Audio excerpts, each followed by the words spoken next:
Welcome to the Secret Keepers podcast with your host, Corinne Zuleger.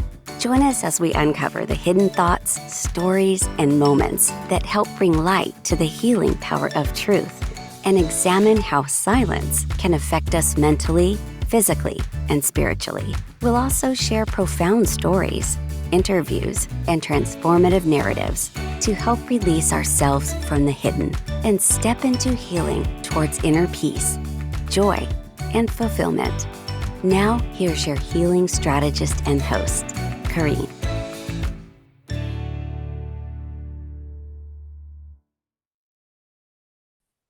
Welcome to the Secret Keepers podcast.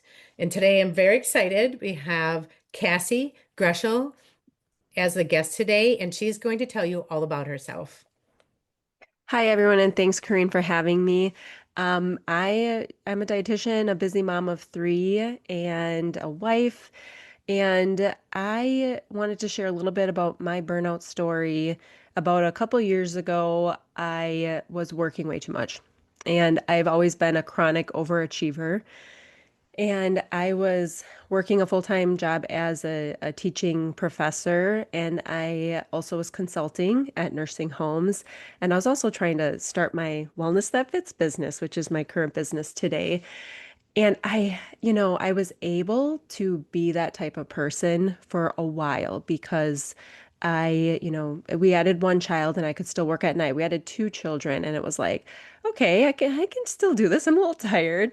And then we added our third and it was just like impossible. Like I can't, get downstairs from putting the kids down at 9 o'clock at night or even later and then try to work for another couple hours. It was just I was seeing symptoms like just being crabby when I was with my kids, moody with my husband, just burned out, exhausted, and I knew something needed to change. And so what I ended up doing is, taking a look at my life and what I value and what I say I value and what I do value is God, my husband, my kids, my health, and I do value my career as well, but it wasn't really, when I looked at my calendar, I wasn't seeing my true values show up in my calendar. And that was a problem for me because I talk a lot about prioritizing your values. And Sure. so, yeah, I had to make some hard decisions and I ended up quitting one of my jobs and I stayed home a couple days with my daughter, but I continued to work. And I think during that process, that was really a struggle for me as well because I considered myself, or maybe I took on the identity of a high achiever, where if I'm not achieving and accomplishing all of my goals, like who really am I?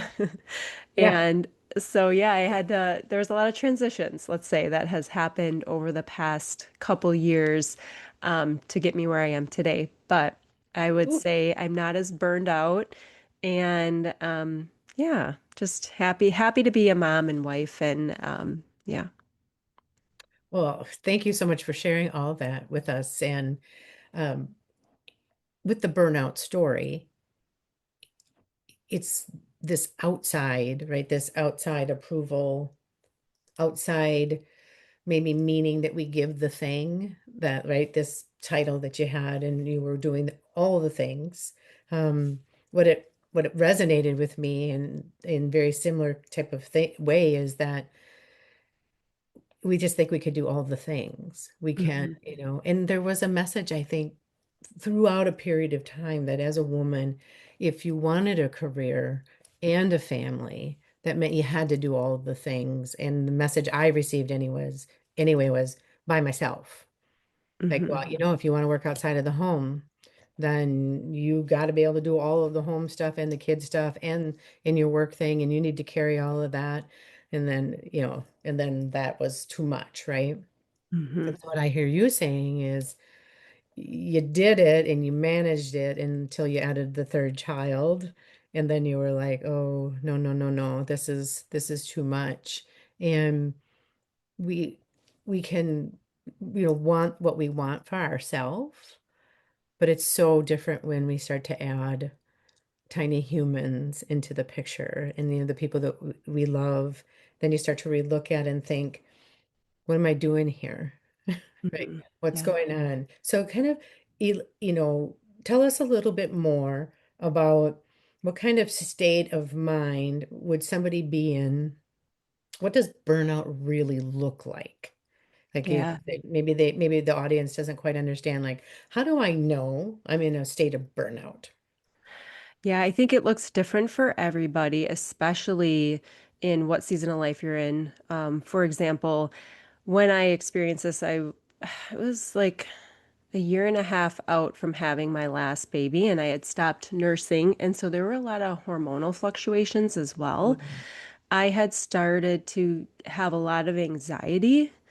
And if anybody's experienced anxiety, you know it's basically worrying about like I don't want to say nothing, but things you absolutely cannot control. Some things you can control, but things that you cannot control. And so there was the anxiety aspect. And I'm talking about sitting at church and constantly looking at where can I exit? Like weird anxiety and Okay. like reading a book to my child and we would be reading books like every night, and not hundreds every night, but we have hundreds of books, Yeah. and giving myself a hard time that I didn't know what was on the next page. Like I've read this book 10 times. How come I don't know what's on the next page? Like having anxiety over memory, over a lot of different things. And that was one thing. Like I said before, it was also just I was completely sleep deprived. And when you don't get enough sleep, you know that you can it's not just I was moody. I mean, there is research behind not getting enough sleep and it impacting your brain circuitry and of course memory and brain fog, but also just the emotional aspect, anxiety, depression. And so that really showed up in exhaustion, like I wasn't getting enough sleep, but also the mental exhaustion and the overload of all the responsibilities. And again, just like really snapping at people and feeling like something was missing, truly. I was supposed like I have a wonderful life. Like my life Mhm. is amazing. My life is amazing. There's nothing to complain about. There's nothing to complain. God has blessed me immensely. However, why do I feel like this? Ooh, boy, do I feel that too. It's so relatable. Um, I mean, I look back at like when I tell my story about on the bathroom floor and feeling very much the same way as like, and the voice that was talking to me in my head was just saying, "You ungrateful brat." You know, that's what I could hear, right? Is like how ungrateful I was for everything that was being provided for me and how wonderfully blessed I was to be able to, stay at home with the kids but yet it felt like, there was like something missing and I couldn't put my finger on it. And much like you were saying, the hormonal dysregulation within the body that just kind of lies under the surface and there isn't a whole lot of outward conversation around it, right? Because we talk maybe a little bit about postpartum depression, but what about when your baby's two, right? And what is that? And is it really, does it fall into that category anymore? But yet the sleep deprivation, it takes its toll. The sleep is when our brain has that opportunity, right, to go in and sweep out the junk that collects. And if we're, not getting good sleep, our cortisol levels rise. We start to have dysregulation within our body. And then we're emotional, right? And then, then you start to feel like, am I crazy? Am Hmm. I crazy? Like what is happening? Like why am I crying at the drop of a dime? And why do I feel this way? And how can this possibly be? And you start to really question, and then that inner critic voice goes nuts. And typically that inner critic voice it's really not you. Hmm. It's all the other things from the outside that we take in and perceive, right? We believe them in our belief system. So I totally understand and relate to what you're talking about. And you went through this season, but then you put some things in place to be able to help you with this. So what did that healing process look like? Yeah, I think, like I mentioned, I knew I had to quit one of my jobs. It was a time thing. Like, there's literally not enough time in my calendar to be doing all these things and to be putting my values in my calendar. And so I quit one of my jobs and I made the decision to stay home part-time with my daughter because I still really value connecting with other people and the education aspect and all the other things that a career would bring. And I really started to, I would say probably one of the biggest things I did was it was a time where I had to get closer to God. I have been a Christian my entire life, a churchgoer, like all the things. And I think with motherhood, at least for me, I don't, I, again, I go to church every Sunday, but I didn't really prioritize one-on-one time with God because it was very difficult. I'm not saying it's impossible. I think it's absolutely, you have to prioritize.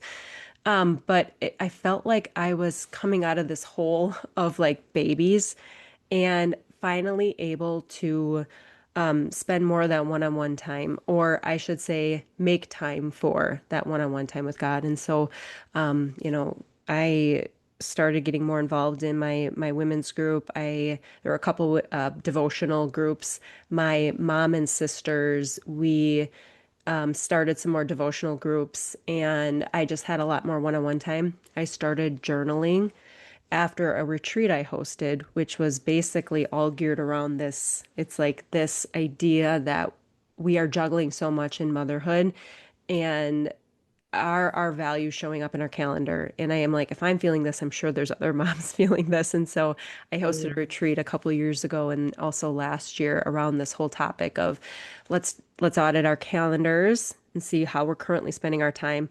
Let's reflect on how we want to be spending our time. And then let's create an ideal week. And then what does that look like to put all the things that we truly value into our calendar?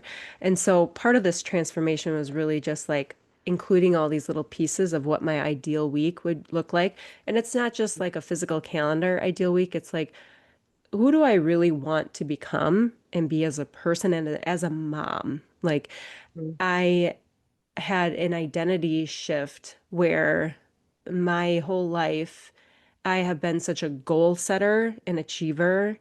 mm, And when motherhood comes into play, it's not like you can't set goals and achieve them, but it's you have little humans to take care of. And when somebody gets sick at daycare and you had your entire day planned out and you have to take over, right? Like you have to give yourself so much more grace. And I wasn't used to that. I am um, pretty hardcore. And I think, like you mentioned too, with how you're raised and the environment you're raised in, I have amazing, loving parents, but they were very hardworking and goal-oriented people. And so that's kind of who I grew up to be, and still tons of grace, tons of grace. But I think it's just how you're raised and the environment that you're in and who I am genetically as a person. And I think when I became a mom, there was this identity shift that, wow, like I want to be a calm mom and not an mm. Yeah. impatient mom and a mom that yells a lot and gets mad. And trust me, I have my moments, a lot of moments, but Mhm. the way I had my schedule set up, it was not conducive to being a calm, present patient mom. And so part of that transition also is just giving myself grace in this identity that it's okay to be fluid and flexible and go with the flow of the family and ask God to put his desires on my heart and not my own and Mhm. realize what that looks like. And another huge part, I think those are like the overarching big ones. Sure. Couple other ones that I really focused on was this sounds really funny and minute, but it has helped me a lot. Meal prep. I I can see start that. I can. Yes, because as moms, we are juggling so much, and that question, "What's for dinner?" every single night, we just want to. It's like a cringe moment. Hmm. And I think when I started meal prepping for my family, that helped me a ton. It reduced mental decision, all that mental load and decision fatigue, and it helped me have healthy meals ready to go for our family. Because what was happening is I was coming home at night and, I started make because I'm a dietitian, like healthy meals have always been really important to me. And I would get home and start making meals, and my husband would be outside or wherever playing with the kids. And I just felt like I was missing that time with my kids. And then they'd bring home like worksheets and stuff we'd have to go through. And I'm just like, I don't have time. And I didn't want to be that type of mom that I don't want to say that type of mom. I mean, we all go through this, but I didn't Mhm. want to be the person who has no time at night for her kids, but I still want to have healthy meals for them. And so I set aside like an hour, sometimes two during nap time when my kids were little or more, or when they were younger. And I would set aside that time to meal prep so that throughout the week I had healthy meals ready, no decision fatigue, and more time in my evenings back and just my sanity back. That was a huge game changer for me, honestly. That was one of the biggest things. So tell me a little bit more about your meal prepping. So, like, what does that look like? It's designing out a meal for the week? Do you do it for a month? Do you know how many days in advance do you prep for in one sitting? Sure, yeah. So I know some people they'll plan for a month, and I think that's a great idea, especially if you're grocery shopping at certain grocery stores and you only go to one once a month and you have a really busy season. So I think that's a great idea. Personally, I just do once a month. I'll plan my meals. I'll ask my husband one meal that he would like. I will ask my kids usually what's one meal they'll like. And if I don't always agree with it, I do a version of it. Hmm. Um, and what I do is I usually base my meal plan around long-term health outcomes. So it's usually a Mediterranean style eating pattern where we're eating fatty fish once a week. We're having a plant-based meal once or twice a week. We are eating lean proteins, lots of fruits and veggies. And so I'll usually plan that out like Friday or Saturday, put in the order. I'll meal prep on a Sunday, but it's not always perfect. Like this week, I did my meal prep on a Monday. And then I am able just to, again, like have those healthy meals ready. I'll usually set aside about an hour and I make my kids cold lunches as well. Hmm. And so I will spend another 20 minutes, 30 minutes to do that. And what I'm telling you, when you get all of that done at once, it decreases dishes because you can cook things in the same pan, right? If it's food Sure. safe.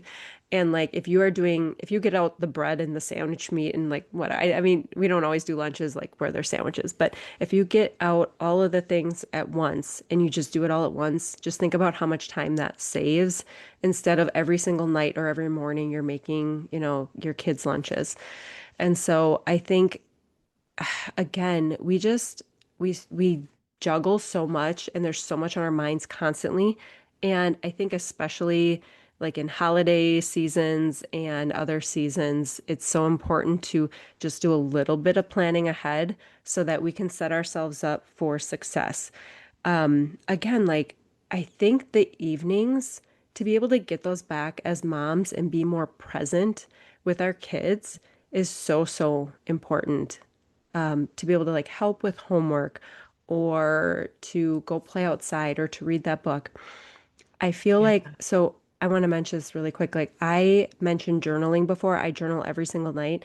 And part of my journal is, what energizes me, what drains me. And something I started that's so important to me is write down a memory of each kid. And when I do my journaling at night, and so I kind of review my day.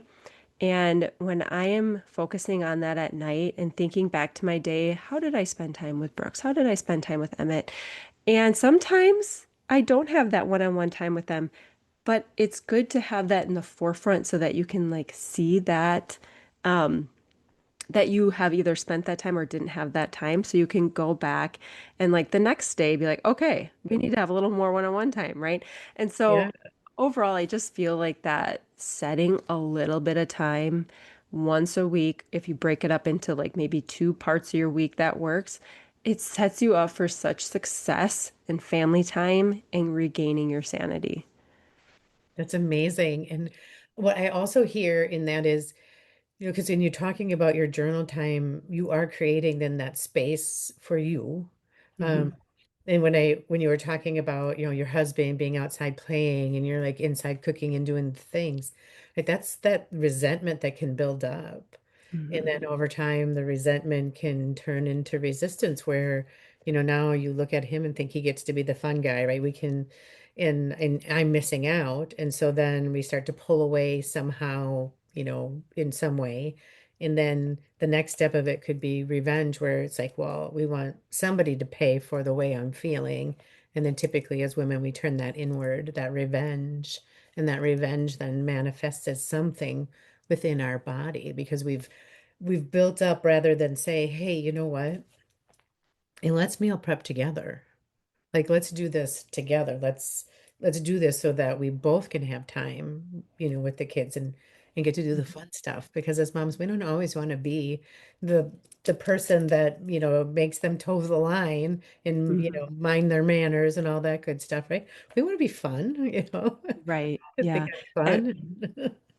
yeah, I love that because I recently watched a reel that said something like the mom doesn't want to um it's like you have to plan for all the fun events and you would rather just somebody do the planning and like, do we have enough, let's just say fishing, like so let's say you go fishing. Do we have all the worms? Do we have the fishing? Like, do we have all the snacks and everything? Instead of like, the husband's like, how can I help? It's like, take care of that so I can actually have fun with the kids. Yes.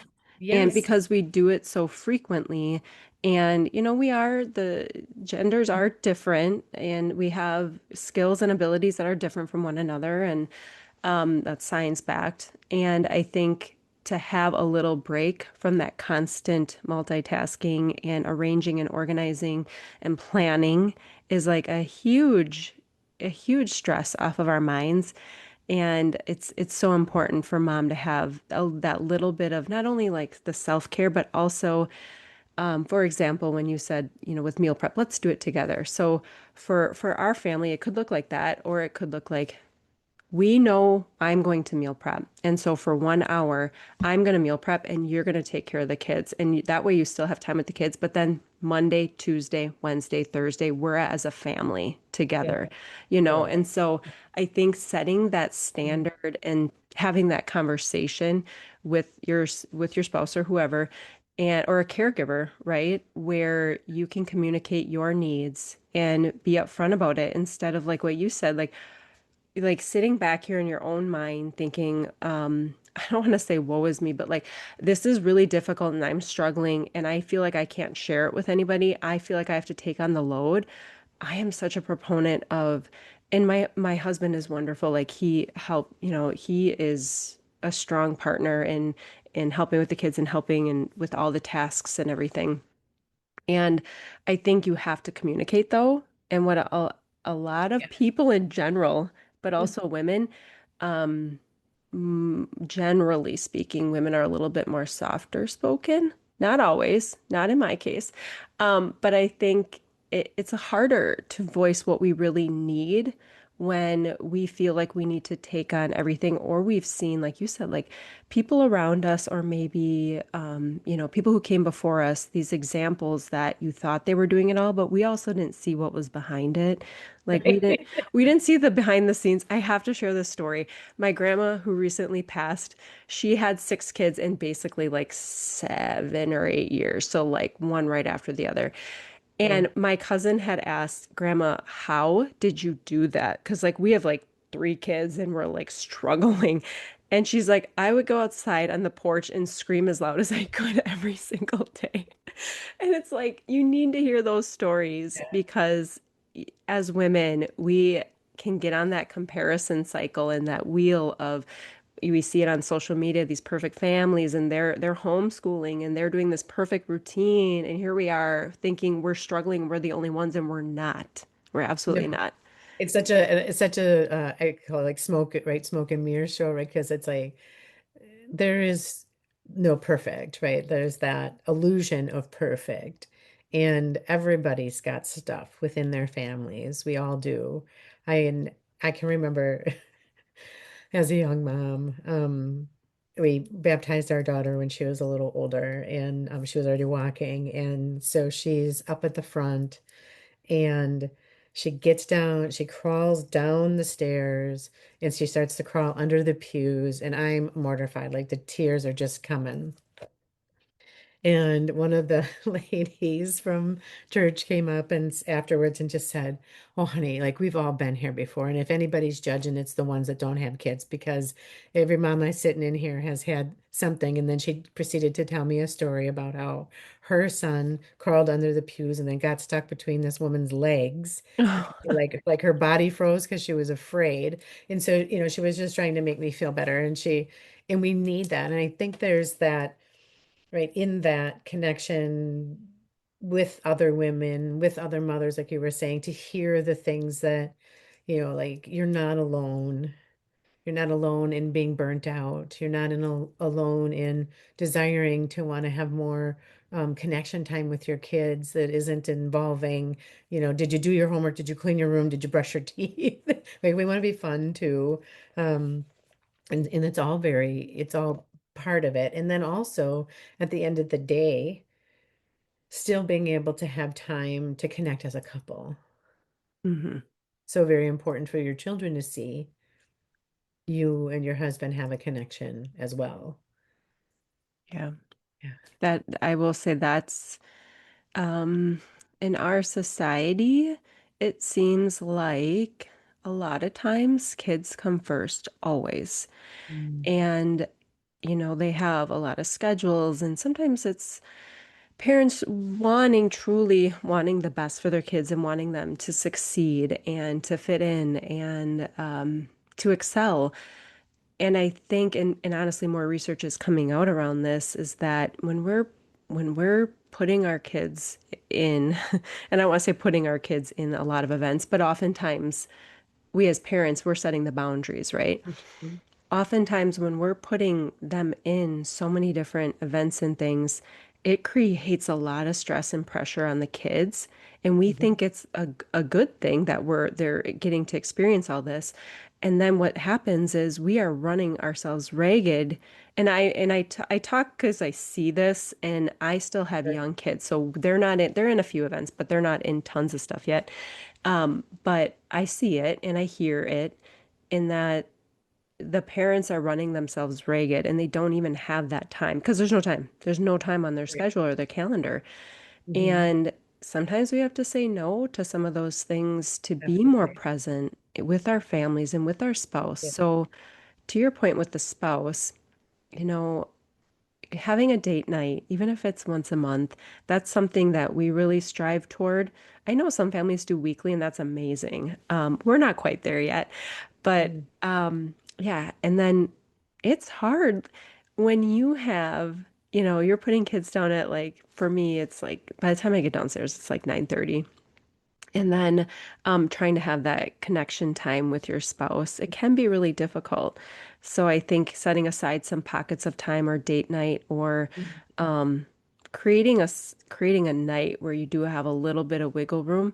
Again, not to continuously talk about meal prep, but if I am in the kitchen making a meal for 30 minutes and my husband's trying to tell me something, I'm like, and this kid wants their butt wiped and this, and then this is boiling over. I'm just like, honey, I'm sorry. Whereas Yeah. if everything is pretty much prepped and I'm just like throw it in the oven or just whatever, reheat some stuff, I'm like, okay, how did your day go? And you know what? To be honest, it's like a 2-minute interaction, but at least I'm looking at you and I'm Yeah. I'm talking to you, and it doesn't look perfect, but we are connecting a little bit. So I really love that. And I'm curious, just from, your own experience, how did you do that? And if you could give any tips to maybe some of us just starting out with young kids, and yeah, how did you keep the Well, relationship with your husband? it was tricky. We did because we did a lot of juggling. We did split shift working and things like that in the beginning. And then when it got too much, then that's when we made the decision that I would stay home because it made the most economic sense. And it was, I was the one to stay home. But it really was about even if we could just talk about our day. Now there's a gap, right? There's a big gap. So there's 5 years between our oldest and our middle, and then 3.5 years between. And so it's not like when people have kids close together, there's so much more craziness. I had time, a little more time and ability to be able to have conversations. Um, but I think the most important thing was that it took me a while to a long while to be able to use my voice and say, like, I need help, or I really want to talk about this, or we're not connecting. So we weren't perfect. And I think that's the thing about marriage is, are you committed, right? Committed to each other, committed to the family. You talked about values, and does this align with my values? Why am I doing this? Now we talk now and we're like, there's so many things we would do differently. And one of the biggest things is that we would um, not allow so many activities, like each kid, like one activity per season, please, right? But I would say the biggest thing that we did as a family to stay connected, and we're still very good about this, is mealtime was, I would, I wasn't like, oh, we ate at 5 o'clock. It was, we ate when everybody was there. Hmm. Right. So that might have been 6 o'clock at night by the time somebody got home from practice or whatever. But we were very intentional about sitting at the table together, and very intentional about, because we would go around and I would sing, um, and I would sing, tell me something good, and everybody had to tell me one thing good about their day. I love that. And to this day, so the kids live, on opposite coasts. And um, one of the things we do is we have a family call every week, so that, a FaceTime call, so that we can connect. And so even though they're nearly 35 and 30 and 26 years old, we we take that time to connect as a family, right? And that is just intentionality. And I think that's the same with marriage is, like you said, 2 minutes to have eye contact and tell me about your day, because you really matter to me. Mhm. Your needs are my needs, and all of this beautiful chaos that we have right now really is so very temporary. It can, when you're in the thick of it, you're like, oh Lord, is it ever gonna end? But then there comes a day when you're looking at the two of each other, and you want to still know you like each other at that point. Right. Yeah. I love how you talk about family mealtime because there is so much research behind sitting down together, families, like thousands of people, they looked at thousands of kids too. Like families who sit down and eat together like 3, 4 nights a week, they Mhm. are healthier, have healthier behaviors, less risky behaviors like eating disorders and suicide and things like that. It is absolutely amazing. It's the food, like eating food together, but Mhm. it's absolutely that family time, that emotional time where you can connect with your children and your family and showing them exactly what you said, like you matter and we are setting aside this time. And I think it sets the stage for how kids interact with one another, but also with the rest of the world. And that family is important and I feel safe here. And how do we create that safe space and be intentional about it? So, yeah, I really resonate with that. Yeah. One other thing is I let the kids see me apologize. Mm, So like if I did lose my cool, whether it was with them or with my husband, um, you know, you certainly, they're not your finest moments, right? But they happen. You're human. And I just let them see me apologize, right? I let them hear, the sincerity in my voice, and help them understand that, I used to put myself in mommy timeouts. I would be like, okay, you know what, mom just needs a break. Mom's not being real nice right now, so I'm gonna go in my room, and you all just need to leave me at like 15 minutes and hmm. let me get myself together, because I'm dysregulated and I need some time. And then when I pull myself together, I'm gonna come back out. Yeah. I mean, you're being a great role model for your kids and showing them how to regulate. Like it's normal to get mad and upset and frustrated, but how you react to that is really like what your kids are watching. And Yeah. I, yeah, I Yeah, we struggle with that because again, like little kids, and seems Mhm. like nobody's listening, and we got tantrums going all the time. And how do you regulate? And what I've gotten in the habit of doing, and I'm not perfect at it, but I'll just say a little prayer when I'm frustrated, but I say it out loud. I'm like, dear God, I can tell that I'm not being patient right now. Can you please help my children to listen and help me to say the things that will help everybody calm down? Like I just go about, a prayer, and they kind of stop and look at me like I'm kind of crazy. And now they don't, because I kind of have been doing it frequently, but I think that's important to do too, whether you leave the room or you bring God into the conversation too. They really react too much to it, but I know it helps me a little bit. Yeah. Yeah. And yeah, so I think whether it's a mom timeout where you leave the situation fully, just leave the room for a couple minutes, or you try to manage and show how you're managing and regulating in front of your kids. I think it can be really beneficial and impactful just for kids to see how parents are regulating. And it doesn't mean it's going to make the switch overnight in them. Their brains are still growing, and you're not going to see those kind of results overnight. But I think with anything, consistency is key. And over time, Mhm. you're teaching your kids those emotional regulation Yeah. strategies that they need one day, that they need There's all so the much time, power. really. There really is. I love that that you insert a prayer. I do a pause. I just put my hand on my heart and take a deep breath. And it's like, you know, just, just need a little break. I worked with Hmm. high school kids for 15 years and it was like, just there's a lot of power in the pause. Button my lip, just take a nice deep breath in and out. And that works really well in marriage too. Hmm. Absolutely. Right. So, well, this has been such an amazing conversation.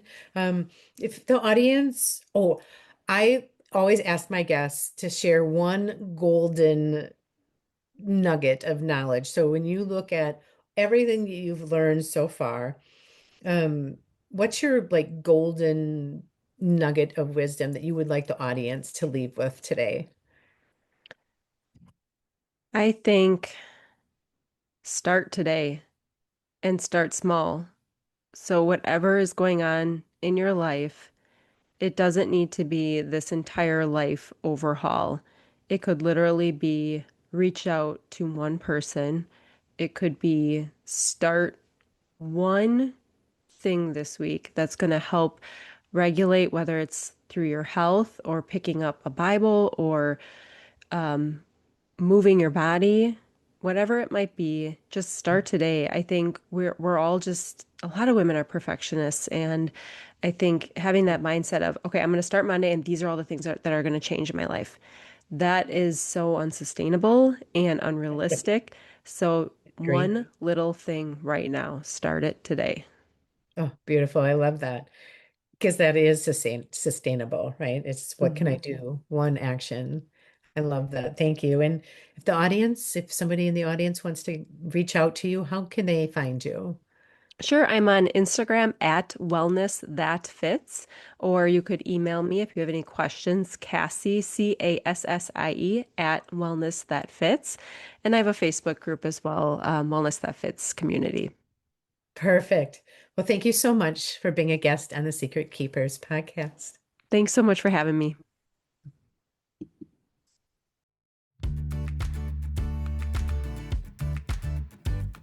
Thank you for joining the Secret Keepers podcast. If you found this episode helpful, please give us a like and follow so we can invite you back. And if you just want more, visit CorinneZuleger.com. Remember, you're not alone.